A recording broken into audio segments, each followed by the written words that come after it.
For decades, Israel has been described as the country with one of the most tested air defense networks on Earth. Layer upon layer of interceptors, radar systems, and rapid response protocols, all backed by billions of dollars in American funding and decades of combat experience. The assumption was simple. If enough missiles were detected early enough, Israel could build a wall in the sky that was almost impossible to penetrate. But then Iran tested something different. Not simply whether Israel could intercept a missile, but whether Israel could coordinate multiple defensive layers at the same time while facing different kinds of threats arriving together. And that produced a result that should concern Israeli planners far more than a single missile getting through. The system did not suddenly collapse. Its individual components continued doing what they were designed to do. The uncomfortable discovery was somewhere else. The weakness may not have been inside any single layer. It may have existed in the space between them. And if that is true, the problem is much bigger than one failed interception. Because a defense system can be upgraded when a weapon defeats it. But what happens when the attacker begins targeting the way the entire system thinks? That is the question Iran may have forced Israel to confront. The precise details of any single exchange between Iran and Israel are difficult to verify in real time, and official accounts often diverge from independent assessments. But the broader pattern is more important. Iran has increasingly demonstrated an ability to combine different threat types, including ballistic missiles, drones, and cruise missiles in the same strategic picture. That creates a fundamentally different problem for a layered defense network. A system designed to identify one category of threat can perform extremely well against that threat. But when several categories arrive together, the challenge is no longer simply interception, it becomes coordination. Which radar tracks which object, which interceptor is assigned, how quickly is that decision made, and what happens when several defensive systems need to respond at exactly the same moment. That is where the unexpected result becomes important. Some threats can be intercepted well within expected parameters.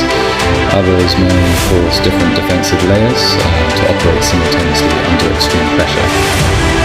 And even a small delay can matter when the incoming threat is moving at enormous speed. It does not mean Israel's air defense system is broken. It means something more uncomfortable. A system can be extremely effective against the threats it was designed to defeat, and still struggle when an adversary changes the problem itself, and that distinction matters. Because Israel's air defense network was never created as one giant shield. It was built as a layered architecture. Iron Dome was developed primarily to deal with short-range rockets and similar threats. David's Sling was designed for a different class of medium-range threats. An Arrow was developed to defend against longer-range ballistic missiles. Each layer exists for a reason.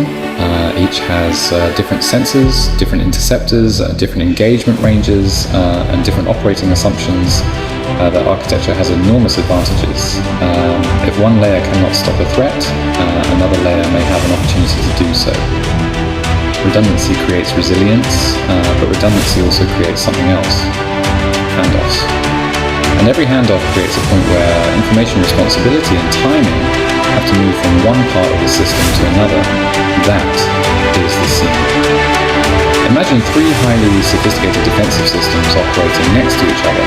Each one is extremely capable, but the enemy does not have to defeat all three independently.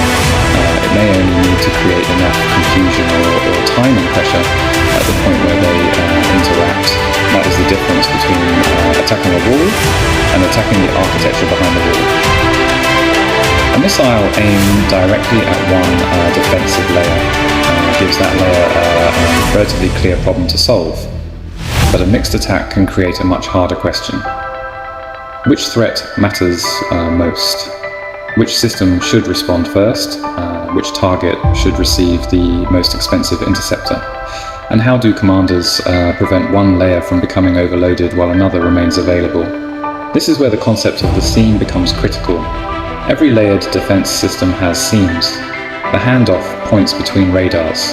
The transition between engagement ranges, the communication links between different command structures, and the split-second decisions that determine which interceptor should be used against which incoming threat. On paper, these transitions are designed to be seamless. Under pressure, they become something else. They become opportunities. And Iran has spent years developing the tools that can create exactly that kind of pressure. Iran's strategy has never depended entirely on matching Israel or the United States system for system. It does not need to build an air defense network more sophisticated than Israel's. It does not need to destroy every Israeli interceptor. And it does not necessarily need to achieve overwhelming penetration. It only needs to make the defensive system spend more resources, more attention, and more decision-making capacity than it can comfortably sustain. That is a very different way of thinking about missile warfare. The objective is not simply, can Iran destroy the shield? The objective becomes, can Iran force the shield to make difficult choices? That distinction changes everything. Because advanced defense systems are built around finite resources. Radar capacity is finite, interceptor inventories are finite, reaction time is finite. Human attention is finite, and even automated systems have to prioritize threats. A sophisticated attacker understands that. So instead of trying to destroy the strongest part of the defense, the attacker can search for the weakest interaction between its strongest parts. That is what makes the seam concept so important. What made this exchange significant was therefore not simply the number of projectiles involved, it was the possibility that different threats could be used to force different defensive layers to operate simultaneously. The goal would not be to overwhelm one layer, it would be to stretch the entire architecture. And if an attacker can repeatedly force that architecture into difficult decisions, the psychological effect can become almost as important as the physical result. Because deterrence depends on perception. For years, Israel's air defense network has contributed to the perception that incoming threats can be detected, tracked, and intercepted before they cause catastrophic damage. That perception itself is a strategic weapon. It reassures the population. It strengthens political confidence. It supports military planning. And it tells adversaries that launching a major attack may produce little strategic benefit. But if an adversary demonstrates that the system can be stressed in ways planners did not fully anticipate, the calculation begins to change. The system does not have to fail completely. The attacker only has to create uncertainty about where and when it might become vulnerable. And uncertainty is exactly what deterrence is supposed to eliminate. That is why this matters far beyond one exchange. For Washington, the implications are significant as well. The United States has invested heavily in Israel's defensive architecture and has repeatedly supported efforts to strengthen its ability to defend against missile and drone attacks. If the emerging challenge is not simply a shortage of interceptors but a problem of integration and coordination, then the solution becomes much more complicated. More missiles alone may not solve it. More radar alone may not solve it. The real question becomes whether all of these systems can operate as one coherent defensive network under extreme pressure. That could accelerate investment in sensor fusion, faster command and control systems, artificial intelligence-assisted tracking, more integrated radar coverage, and new methods for deciding which threats deserve the fastest response. But there is another side to this equation.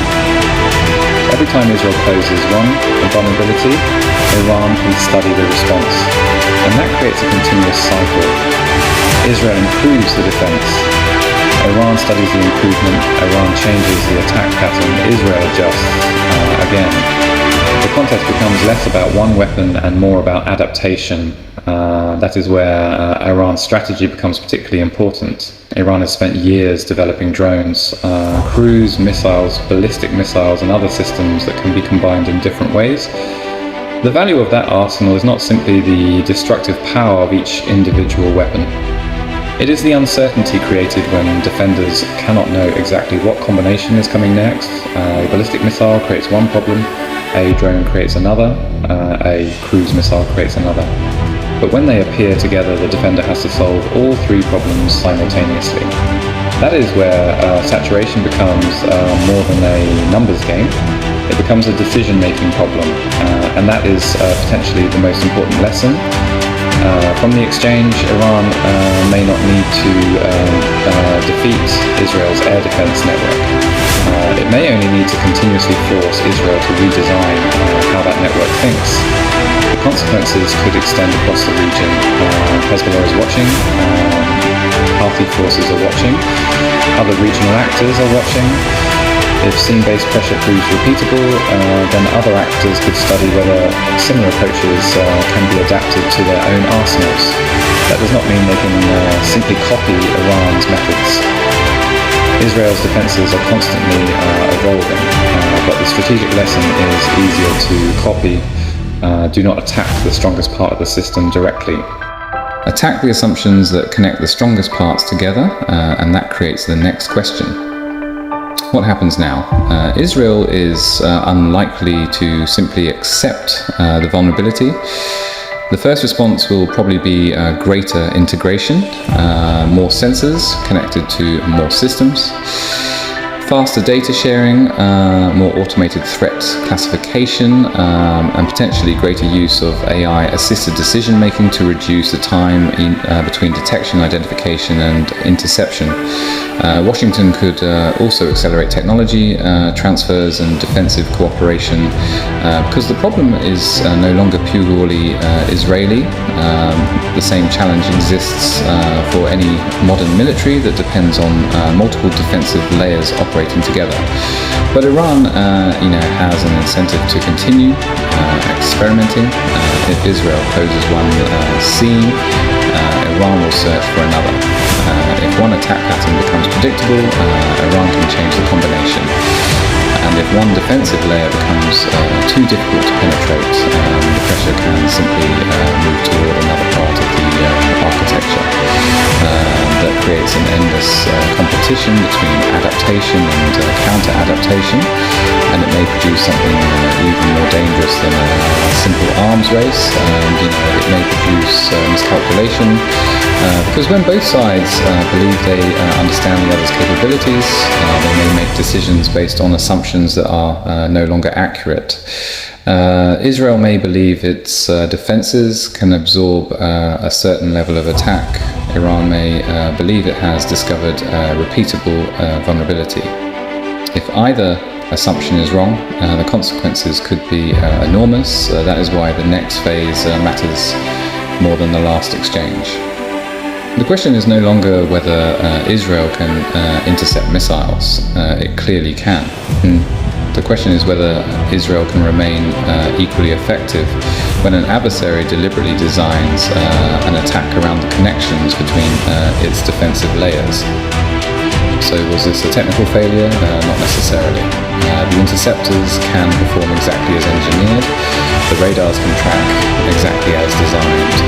The command systems can function exactly as intended.